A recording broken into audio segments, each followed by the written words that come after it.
Hello everyone, I am Amjad Patani from Rajkot. Today I have to say wow for this day because we are going to discuss about what is good people and what is bad people. आज हम अच्छे लोग और बुरे लोग के बारे में डिस्कस करने वाले हैं। मेरा आपसे ये पहला सवाल है कि बुरे लोग की डेफिनेशन क्या है। हम कभी कभी ये कहते हैं कि ये बंदा बुरा है, वो बंदा बुरा है, तो हम बुरा किसको कहेंगे? बुरे बंदे की डेफिनेशन क्या है? चोर को आप क्या कहेंगे? अच्छा बंदा या बुरा बंदा?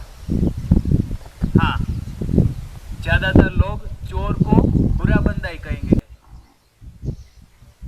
अब अगर मैं आपको ये कहूँ कि अगर चोर जो है वो चोरी करके गरीबों की मदद करता है, तो आप क्या कहेंगे? तो आप चोर को क्या कहेंगे? अच्छा बंदा या बुरा बंदा? हाँ, कुछ लोग सोचेंगे कि चोर अच्छा बंदा है, कुछ लोग के दिमाग में ये आएगा कि ये चोर बुरा बंदा है। तो यहाँ पे बात है जो हमारी सोच होती है, हमारे जो विचार होते हैं, उससे हमारी एक्शंस यानी कि हमारे कार्य होते हैं। जैसी हमारी सोच होगी वैसे हमारे कार्य होंगे, और जैसे हमारे कार्य होंगे वैसे हमारी आदतें होंगी। यानी कि एक फेमस कोट है, your thoughts becomes your action and your action becomes your habit and habit defines your character. हमारी जैसी आदतें होंगी उससे हमारा कैरेक्टर सामने वाले के दिमाग में छप जाएगा कि ये बंदा ऐसा है, ये बंदा अच्छा है, ये बंदा बुरा है। तो चलिए एक एग्जांपल लेते हैं। कुछ दिनों पहले मोदी साहब हमारे राजकोट में आए थे। तब ये चर्चा बहुत हो रही थी कि मोदी साहब ने 200 करोड़ का खर्चा किया, 200 करोड़ बर्बाद किए। हाँ, ये बात सही है। सब ऐसे कहते हैं कि वो 200 करोड़ आखिर हमारे ही जेब में से गए हैं। तो हाँ, सही है, ये 200 करोड़ हमारी जेब में से ही गए हैं। कुछ लोग ऐसे बोलते हैं कि अच्छा हुआ, बहुत अच्छा था, रोड शो बहुत अच्छा था, ये सब बहुत अच्छा हुआ। कुछ लोग ऐसे कहेंगे। तो उसमें पॉजिटिव पॉइंट है, वो हम देखते हैं। मोदी साहब राजकोट में आए, उन्होंने 200 करोड़ का खर्चा किया। वो 200 करोड़ का खर्चा हुआ, उसमें कुछ खर्चा मंडप सर्विस में हुआ। जैसे कि मंडप सर्विस का जो सब सामान है उसमें लगा। 200 करोड़ में से कुछ रुपए मोदी साहब के पोस्टर बनाने के लिए लगाए गए। तो ये जो खर्च हुआ है, तो उसका मतलब है कि मंडप सर्विस वाले हैं उसको रोजगारी मिली, मंडप सर्विस वाले को रोजगारी मिली, पोस्टर बनाने वाले को रोजगारी मिली, मंडप जिसने डाला होगा वहां पे मजदूर जो होंगे, क्या उसको रोजगारी नहीं मिली? क्या पोस्टर बनाने वाले जो दुकान है उसको रोजगारी नहीं मिली? जिस दुकान में पोस्टर बनाए होंगे क्या वहाँ पे लोग काम नहीं करते होंगे? क्या उनको मजदूरी नहीं मिली? क्या इससे रोजगारी नहीं बढ़ी? 200 करोड़ कहीं ना कहीं खर्च हुए हैं। इसका मतलब है कि 200 करोड़ की रोजगारी की साइकिल चली है। ये 200 करोड़ की रोजगारी की साइकिल थी। यानी कहीं ना कहीं खर्च हुआ है, यानी कहीं ना कहीं किसी ने 200 करोड़ कमाए हैं।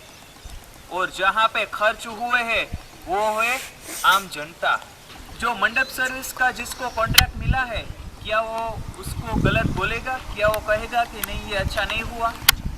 नहीं, वो ज़रूर कहेगा कि ये सब कुछ अच्छा हुआ, मुझे रोजगारी मिली, मेरी आवक बढ़ी। तो किसी ना किसी को तो इनकम हुई है 200 करोड़ से। हम आगे बात करते हैं सोच की, कि सबसे पहले मैंने आपको कहा कि चोर कैसा बंदा है, तो ज़्यादातर लोगों ने कहा कि चोर बुरा बंदा है। जब मैंने ऐसे कहा कि चोर चोरी करके गरीबों की मदद करता है, तो कुछ लोगों ने ऐसा सोचा कि वो बुरा बंदा है, कुछ लोगों ने ऐसा सोचा कि वो अच्छा बंदा है। यहाँ पे बात है पॉजिटिव एटीट्यूड की। दोस्तों, आपने बहुत सुना होगा कि पॉजिटिव एटीट्यूड ये है, इसको बोलते हैं पॉजिटिव एटीट्यूड, इसको बोलते हैं पॉजिटिव एटीट्यूड, लेकिन ये है पॉजिटिव एटीट्यूड। अगर हम चोर के बारे में कुछ अच्छी आदतें पर फोकस करेंगे, जो चोर चोरी करके गरीबों में की मदद करता है, उसके बारे में अगर हम अच्छी बाबतों पर फोकस करेंगे, उसकी अच्छी बातों पर फोकस करेंगे, उसकी अच्छी आदतों पर, उसकी अच्छी सोच पर फोकस करेंगे, तो हम कहेंगे कि चोर अच्छा बंदा है। ये है पॉजिटिव एटीट्यूड। हम अगर किसी बंदे के कैरेक्टर में कुछ अच्छा ही ढूंढेंगे, अच्छी बाबतें ढूंढेंगे, अच्छे विचार ढूंढेंगे, तो हमको अच्छा दिखाई देगा। अगर हम चोर के बारे में या किसी और के किसी भी व्यक्ति, किसी भी घटना के बारे में बुरा सोचेंगे, तो हमको बुराई दिखेगी। तो यहाँ पे बात है सोच की। हम क्या सोचते हैं, हम आदमी के अंदर क्या झांकते हैं, हम आदमी के अंदर क्या देखते हैं, उसकी अच्छाई या उसकी बुराई। सभी व्यक्ति के अंदर कुछ अच्छी आदतें होती है, कुछ बुरी आदतें होती है, लेकिन हमको सिर्फ फोकस रखना है उसकी अच्छी आदतों पर। अब मैं आपको एक और एग्जांपल देता हूँ। मेरा रिश्तेदार है, वो साड़ी बेचने का काम करता है। वो मेरे घर पे बार बार आता है। तो मेरे पास दो विकल्प है। एक विकल्प ये है कि मैं ऐसा सोचूं कि यार ये बार बार मेरे घर पे आता है, जरूर कुछ वो मेरे घर की जानकारी लेने के लिए आता है, जरूर वो कुछ जानने के लिए आता है कि मेरे घर में आखिर चल क्या रहा है, मेरी बातें, हमारे घर की बातें जानने के लिए आता है। एक विकल्प ये है। दूसरा विकल्प ये है कि मैं ये भी सोच सकता हूँ कि वो साड़ी बेचने का काम कर रहा है, तो यहाँ पे मेरे घर के आसपास वो साड़ी बेचने आता होगा, तो जाहिर सी बात है कि अगर हम कहीं पे जाए और वहाँ पे हमारे रिश्तेदार रहते हो, तो हम वहाँ पे मिलने के लिए जाएंगे कि चलो हो आते हैं अपने रिश्तेदार के वहाँ। तो ये बात है सोच की, पॉजिटिव एटीट्यूड की।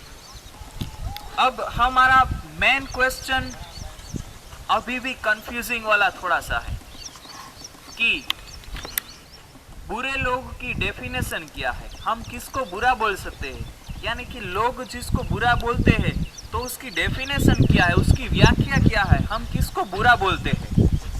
तो दोस्तों, मेरे हिसाब से दुनिया में कोई भी ऐसा व्यक्ति नहीं जो बुरा है। मैं गांधी जी की बातों को दिल से मानता हूँ। फूल का जवाब फूल से तो होता ही है, लेकिन मैं ये मानता हूँ कि कांटों का जवाब भी फूल से होना चाहिए। अगर व्यक्ति में 0.001% भी अच्छाई है, तो वो अच्छा आदमी है, तो वो अच्छा आदमी है, तो वो अच्छा आदमी है। अगर व्यक्ति में 0.001% भी अच्छाई है, तो वो अच्छा आदमी है। तो मेरे ख्याल से दुनिया में कोई भी ऐसा व्यक्ति नहीं होगा जिसमें 0.001% अच्छाई नहीं हो। तो यहाँ पे मेरा कंक्लूजन ये है बुरे लोगों के बारे में कि दुनिया में ऐसा कुछ है ही नहीं कि ये बुरा व्यक्ति है। सभी लोग अच्छे हैं, अगर हमारे दिमाग में उसके बारे में अच्छाई है। अगर हम उसकी अच्छी बाबतों पर फोकस करेंगे तो हर कोई इंसान अच्छा है। बुरे लोग जैसा कुछ होता ही नहीं है। तो हमने ये तो जान लिया कि बुरे लोग जैसा कुछ होता ही नहीं है, सभी लोग अच्छे होते हैं। तो अब ये जानते हैं कि हमें अच्छा कैसे बनना चाहते हैं। अगर हम सभी के दिमाग में हमारी अच्छी छाप छोड़ना चाहते हैं, तो उसका एक ही रास्ता है, प्यार दो, प्यार बांटो। Smile, greet your enemy with a smile or a flower. Give a flower and a smile to your enemy. अपने दुश्मन को स्माइल दीजिए और फूल दीजिए। Thank you. Have a smile.